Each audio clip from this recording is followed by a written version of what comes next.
Hello guys, welcome to my channel. నేను ఈరోజు అయితే మామిడికాయ పచ్చడి ఎలా పెట్టుకోవాలో చూపిస్తున్నాను, చూసేయండి. ప్రతిసారి అయితే అమ్మమ్మ పెట్టి పంపిస్తుంది. ఈసారి అయితే అమ్మ అత్తమ్మ అన్నారు మేము ట్రై చేస్తామని. సో వాళ్ళు ఎలా పెడతారో చూద్దాం, వచ్చేసేయండి.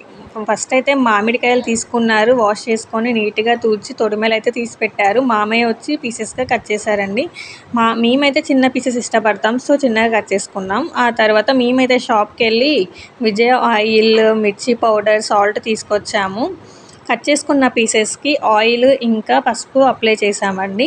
అప్లై చేశాక తగినంత జీలకర్ర, మెంతులు, ఆవాలు తీసుకున్నాము. అండ్ ఎల్లిపాయలు అయితే గిల్లేసి పెట్టేసుకున్నామండి. తగినంత తీసుకున్న జీలకర్ర, మెంతులు, ఆవాలు అందరైతే మిక్సీ పట్టుకుంటారు. మేమైతే రోట్లో దంచుకున్నామండి. పాతకాలంలో అమ్మమ్మ నానమ్మ చేస్తారు కదా, ఆ టేస్ట్ రావాలనేసి అత్తమ్మ అయితే కష్టపడి దంచుతుంది, చూసేయండి. మీరు కూడా ట్రై చేయండి, రోట్లో అయితే చాలా టేస్టీ వస్తుంది. అది దంచుకున్న పౌడర్ని మేమైతే జల్లెడతోని ఇలా కారంలో మిక్స్ చేసుకున్నాం.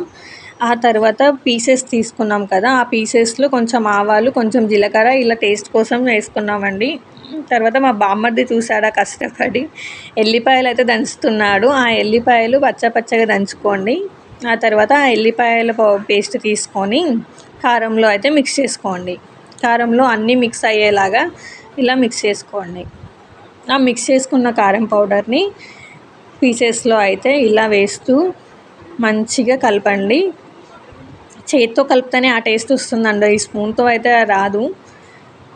తగినంత ఆయిల్ వేస్తూ ఇలా కలిపేసుకున్నాం. మేమైతే చాలా కలర్ఫుల్గా ఉంది కదా, చాలా టేస్టీగా కూడా ఉంటుంది. మీరైతే ట్రై చేయండి, కామెంట్ కూడా చేయండి.